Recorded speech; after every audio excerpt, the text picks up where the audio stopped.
Welcome to this super efficient back bend flow to get into Kapotasana. We'll begin down dog. Okay. All right, so down dog is his first practice of the day. He's getting warm with you all. Okay, in your down dog, go ahead, take any intuitive movements that you like. Find stillness. And then walk your feet forward to your hands. Inhale to a flat back position. Exhale, fold in. 2 more like that. Inhale. Exhale, fold in. Inhale, flat back. And fold. Grab holds of your elbows and allow gravity to work on you.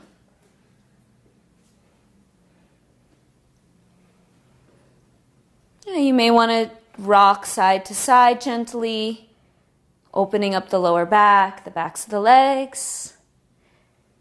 And then we'll release. Inhale, stand up, reach the arms overhead. Good. And then on an exhale, interlace your fingers behind your back. Lift the chest up. Good. In this position, feel the low belly drawing back and the sternum lifting skyward a little bit more. And then keep that shape in your spine, reach the arms up.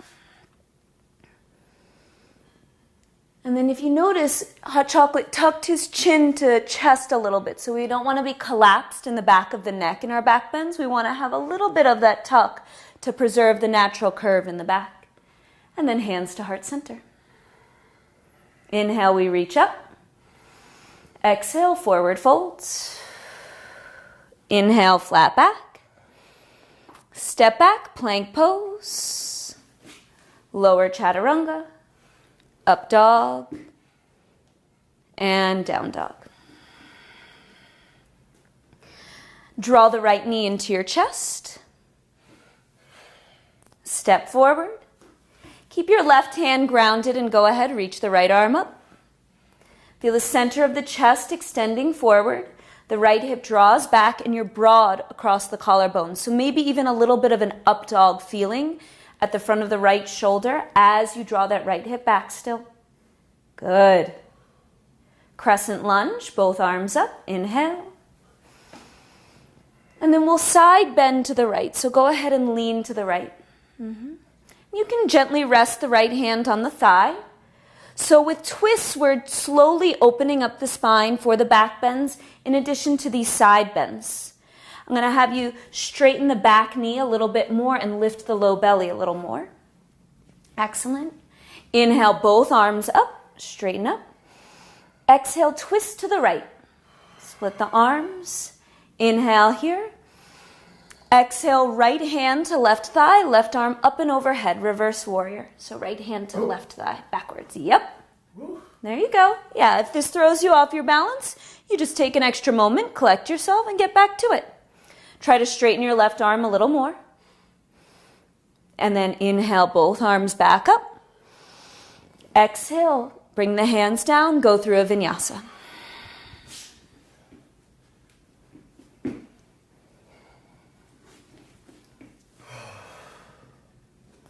In your down dog, push the floor away from you more and see if you can reach the hips higher back to further stretch the sides of the shoulders. This will be useful for a wheel pose that's coming. On your next exhale, draw the left knee into your chest. Step forward. Gentle twist. The left arm reaches up. So again, priming the spine with these gentler twists. The outer left hip draws back. The right side of your waist revolves underneath you as the left shoulder leans to the back body and the spine extends forward through the crown of the head. Crescent lunge, both arms up. And we side bend. Left hand can gently rest on the thigh. Right arm reaches over. You can use the straightness in the right arm to further stretch the side body. And then you notice Hot Chocolate's going to press his back heel forward, as you are, and that comes from the right hip reaching forward. The low belly's lifting as we press the back of the knee toward a straighter position. Inhale, both arms up, and twist to the left. Excellent, focus. Looking down will be helpful with balance. Go ahead to your reverse warrior. There you go. Yeah. Take a moment. And this posture can be practiced on the knee as well, but you can even come from the kneeled position and then start to lift the back knee up. Good. There you go. Excellent. Maybe we slowly take the left hand back up. That's fine, yep. Exhale, bring both hands down, and we flow.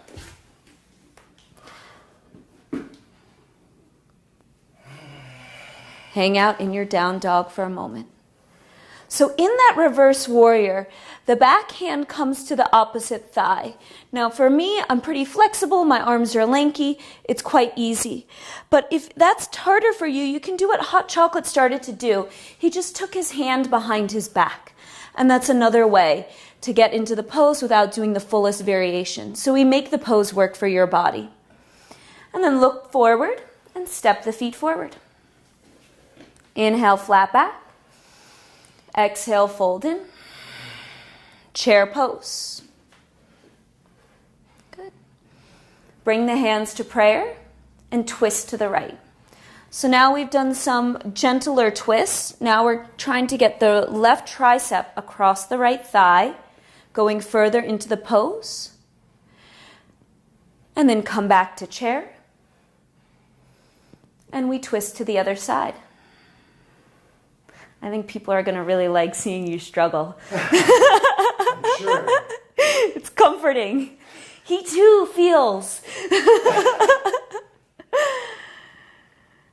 Excellent. And you want to see that the knees are mostly level. This indicates that the hips are level. Come back to chair. And stand up. Good. Bring the hands to heart center. You can rest your left arm by your side, reach the right arm up, and then side bend to the left. Good. For this one, you have the option of staying straight through your hips, so keeping the hips mostly over the heels and leaning from the upper body above the waist. And then after a few more breaths, we're going to press the hips over to the side as we take it further. So we find stability in the side bend first, and then we go into deeper mobility. Inhale, center. Yeah, and switch sides. So first we stay with the straighter position. And then, after a few breaths, we go further, maybe bumping your hips to the side, collapsing a little bit, but at the same time feeling solid through your center. And then inhale, back up. Forward folds. Step back, plank pose. And lower all the way down to your stomach. Cool. All right. We'll begin with the deeper back bending now. Go ahead and interlace your fingers behind your back. Here we are, just defying gravity a little bit more as we lift up. So similar work to what we did at the start in Shalabhasana here. He's engaging his glutes and the muscles at the back of his core to lift himself higher. So the butt muscles help lift the legs, upper back lifts the chest, and release. Let's make our way to a Sphinx pose. So the elbows stack underneath the shoulders. Now we're going to practice how to contract the core to better stabilize the back bends, just in case you get any pinching sensation, to help you know and have tools to relieve that. So from here, we press the elbows down and the chest is lifting. And then we press the tops of the feet down and see, good, the feet are just hip width apart to further protect the low back. We're going to lift the low belly. Yes, he was already doing that. So we want to feel the difference. Go ahead and drop the belly down. Yeah. So it's easier to go into a deeper back bend in the lower back when the core is not engaged, but at the same time it's not supported in the back bend, especially when we're moving in the opposite direction of gravity where we could be compressing down on the lower back. We want to be able to instantly relieve that with our core. Go ahead, feel the difference. And then one more time for clarity. Relax the belly, feel that. And we're going to add the layer, lift the elbows 1 centimeter, and isometrically contract the hands to pull toward your feet. And then engage the core, feel the difference. Notice if the shoulders want to round forward, lean the shoulders to the back body. And lower down. Good, take a little rest. Maybe you want to shake your butt side to side. Yeah. Shake it out. And then lay back down again. We're going to take a bow pose. Bend the knees. And for a bow today, reach your palms back. And you're going to have the thumbs pointing skyward. Grabbing hold of the instep of the feet. And then from there, we keep the knees mostly hip width apart. We kick the feet away and we lift up. So the reason why we're reaching with the palms face up today is we're further opening the front body, chest when the palms are faced up. Right? Sometimes students will twist themselves all the way around. Really simple. Just reach your arm side, thumb up. Okay? So we don't have to go through the thumb down position.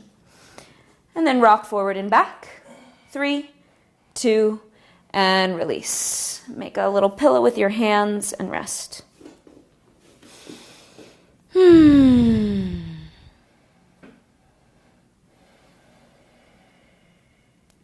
Again.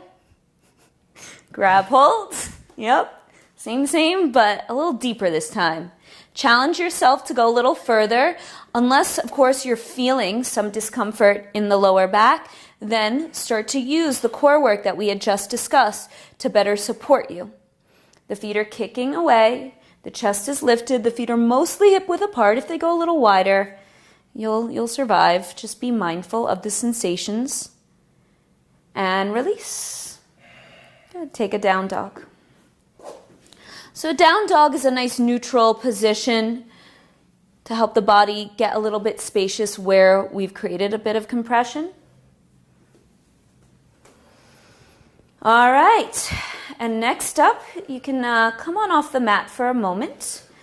We're going to stretch out your shoulders more to prepare for wheel. So in wheel pose, when the shoulders are tight, that is when they're forward of the body, as they're extended overhead, it's harder to make the back bend look as deep. So we're going to help Hot Chocolate and you guys get into a position where it's easier to take the arms overhead. Come to a kneeling position by the wall. Let's move the mat closer to the wall.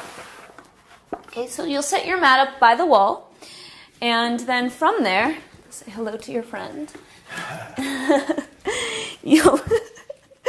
Jungle man. Place your elbows up the wall, so you'll get in fairly close. And then you know this one. You'll start to drop your chest down as the backs of the elbows are on the wall.